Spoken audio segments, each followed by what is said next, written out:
বিদঙ্গ.com তোমাদের স্বাগত। আমি নীলাঞ্জন, তোমাদের ম্যাথসের টিচার। তো আজকে যে অঙ্কটি নিয়ে আমরা আলোচনা করবো সেই অঙ্কটি দেখো স্ক্রিনে দেওয়া আছে। কে এর মান কত হলে 2x - 1 দ্বারা 4x⁴ plus 2x² minus 5x - 1 বহুপদী রাশিমালাটি বিভাজ্য হবে তা নির্ণয় করো।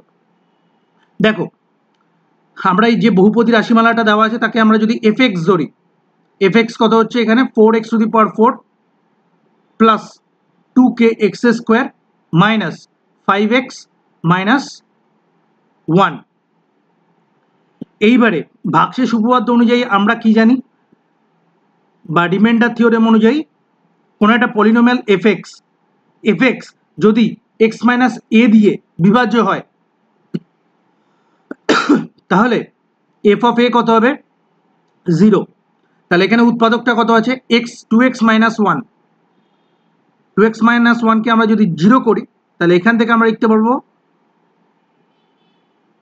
2 কমন নিলে পড়ে থাকবে x - 1/2 ইকুয়াল টু 0। এবার 2 দিয়ে যদি ভাগ করে দিই লেফট হ্যান্ড সাইড আর রাইট হ্যান্ড সাইড, বা বাম দিক বা ডান দিক, তাহলে পড়ে থাকবে x - হাফ।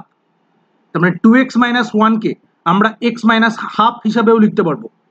তার মানে ভাগশেষ উপপাদ্য অনুযায়ী আমরা কি বলতে পারবো যে f of half equal to 0 হবে।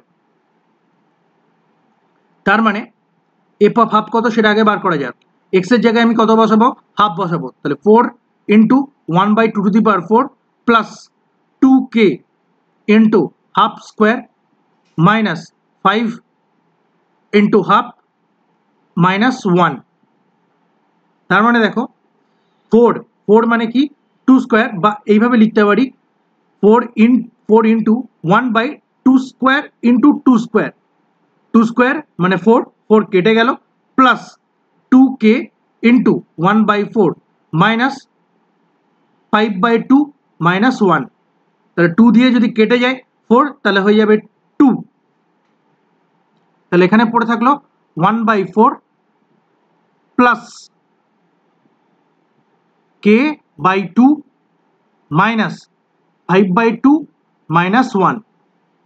তাহলে এখান থেকে আমরা কি লিখতে পারি k/2 প্লাস 1/4 মাইনাস 5/2 মাইনাস 1।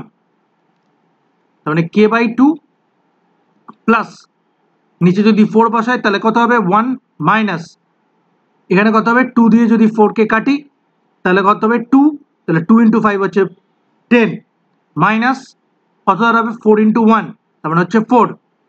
তাহলে এখান থেকে কত হবে k/2 মাইনাস 13/4। তাহলে এখান থেকে আমরা কি বলতে পারি যে f of হাফ কত হবে, f of হাফ হবে 0। তাহলে এখান থেকে আমরা লিখতে পারি যে k/2 minus 13/4 equal to 0। Minus 13/4 কে যদি আমরা ডান দিকে নিয়ে যাই তাহলে হয়ে যাবে প্লাস 13/4, আর 2 দিয়ে যদি 4কে কেটে দিই তাহলে হয়ে যাবে 2। তাহলে k ইকুয়াল টু 13/2। তাহলে k এর মান কত হবে, k এর মান হবে 13/2। তাহলে k এর মান যদি 13/2 হয় তাহলে বহুপদী রাশিমালাটি বিভাজ্য হবে। বিদঙ্গ.com এই সলিউশনটি দেখার জন্য আপনাদের ধন্যবাদ।